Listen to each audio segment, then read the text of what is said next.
everybody, it's Christy back with another video, and we are continuing the metallic watercolor series with Arteza. So we have the Arteza 24 set of watercolors here. We go ahead and open them and show them to you. These are swatch cards that come with it. It also comes with a water brush. So that's kind of nice when you get the Arteza set. And these are the 24 half pans. So a lot of people have been asking me about this set specifically in comparison to the Paul Rubens set of 24, which I have right here, and the Art Whale set of 24 glitter watercolors, because people want to know if they are similar or the same. So what I'm going to do is try my best to line them up here so that you can see both of them at the same time. So if you take a look here, the color selection is definitely different between Arteza and Paul Rubens. Let me see if I can get both of them on here easily like that. There we go. Okay. Oh, we can get the Art Whale ones on here too. So Arteza's in the middle. We've got a similar color selection, but not exactly the same. They do have different color palettes. We'll see how they all swatch, because this is the Arteza video, but I did want to, at least on my camera, show you all three. Here's the Art Whale set. The Art Whale set and the Paul Rubens set come in a nice thick cardboard box, and I believe they both came with like a chamois. The Arteza set did not. It just came in like a regular standard open it box. This one came with a swatch card as well. I think all of them came with a swatch card. So let's see. Hold on. I'm going to turn this around so that we're looking similarly color-wise. Okay, this set feels maybe a little bit closer, although these guys are in backwards from these guys. But this set feels maybe a little bit closer to this set. The first thing that jumps out at me is that the Art Whale and the Paul Rubens have a pretty distinct purple, and this purple would match like this color and this color here, but I don't see like this kind of a purple in either set. So that's one thing that's different. I definitely have some really pretty interference colors in here, but they are interspersed. These one, like there's this color looks like it exists right there. So I think the only way that we're going to be able to really tell anything is to swatch. I am going to do my normal testing for the Arteza set, and then we will talk at the end about the specifically differences between these 324 sets, because they are similar in build and they are similar in palette and kind of similar in price. So I will do a little mini deep dive on these three sets specifically at the end of this video, but for now, let's go ahead and get to swatching this Arteza set.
All right, so we have a whole lot to talk about here. This is a really nice set. I think that's thing one I'd like to say is just that this is a really nice set. I have some caveats, but let's go ahead and take a look here. So let's start with the white swatch, which in my opinion is gorgeous. I really like it. There's so many different colors going on, but you can definitely see the shimmer in everything. The golds are interesting. There are 3 of them, and it's hard to see here, but this one's almost more of a copper, but you've got a more traditional gold and like a really yellowy gold. So I like that. That option exists. And same thing with silvers. You've got like a nice white pearlescent, a silver, and a black. So for a curated set, this one isn't bad color-wise. I do think we have too many pinks. About a quarter of the set is pink. Not red, because there's a red, but 1, 2, 3, 4, 5, 6. These could all be considered some kind of pink. This one you could argue it's called lilac, but it's not super purple, and we don't have a dark purple in the set. This is more of like a mauve, kind of mauvey color, but it's not a dark purple. So on white, these did awesome. I loved them. The black paper tells a little bit of a different story, or a little bit more of a samey story. Look at all of those pinks, and even into this like orangey red color. You've got almost 7 colors that are pretty indistinguishable when it comes to the black. That is a problem in my opinion. That is, I mean, they're a little bit different if you hold it this way, but really I've looked at this swatch for a really long time, and I just think they're too samey. And that is not the problem. That does not exist nearly to this level in the Paul Rubens or the Art Whale sets. So it is kind of a down of this set. Flow is good. Pigmentation is pretty good. But again, because so many of these pinks have that same mica, and it's, I don't know, I don't think on the black they have quite the pigmentation of the other 2 comparable sets. I gave it a 4.5 instead of a 5, because on white, actually the pigmentation is quite nice.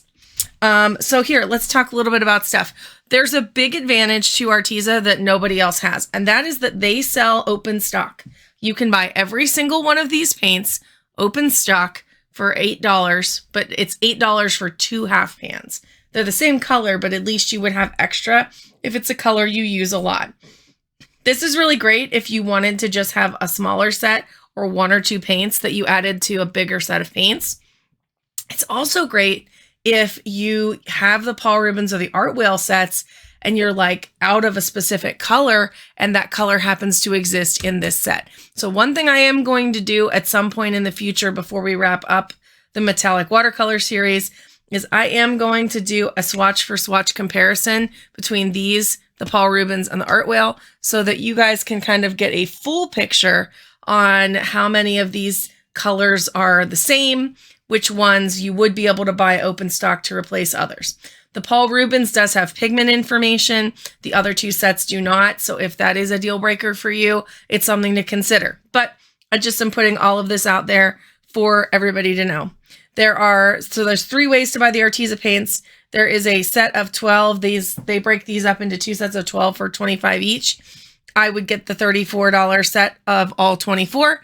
That to me is the best option and best money that you can spend if you're going to get this paint set. If you use white paper, it's definitely a better set than if you mainly use black paper. A lot of the samey silver was going on. Like I said, open stock. It's a soluble, affordable, metallic set. The one purple color that shifts in all of these paints seems to shift. Nothing else was specialty about it. It is very available in the United States because it's Arteza. So Amazon sells it. So does Arteza's website. So all in all, this comes in just a smidge underneath both the Art Whale and the Paul Rubens set at 16.5 out of 30. I was talking in my comment section to somebody the other day about the fact that I did give the Paul Rubens set a 3 out of 5 on price. And I'm really starting to think, because it was one of the first sets I did, that I was a little hard on it. So just to throw it out there that when I go through and I finish up this series. I am going to look at my ratings. I am going to look at everything in comparison with each other and see if I need to do any adjusting. And I know for a fact I'm going to adjust that Paul Rubens price tag option, because $50 for those paints, knowing that they have pigment information, that they re-wet nicely, that they're available, and that they seem to keep outperforming other brands of the same nature, they definitely need a better, they're at least a 4 out of 5 on price, maybe a 4.5 out of 5. So I'm kind of thinking that. I just wanted to throw that out there because it's been mentioned a few times in the comments, and I think that people are valid when they mention it, because it is something that I'm thinking I'm going to change. So anyhow, this is the Arteza set of 24 metallics. Like I said, I'm going to do a little bit of a deeper dive between this set, the Paul Rubens, and the Art Whale. I think those are the 3 that kind of come in this 24 metallic tin and are similar enough and reliable enough for me to compare them. So that is an upcoming thing that we will talk about. But overall, what did you guys think? What do you think about that? All the pinks? Do you think I'm right that they're too samey, that we have not a good enough variety in other colors? Because I could have even used another, like another gold or a deeper green option. I don't know. Let me know what you think about this paint set in the comments below. And that's going to be it for me today. I hope that this inspires you to paint something sparkly today, and we will see you in the next video. Bye for now.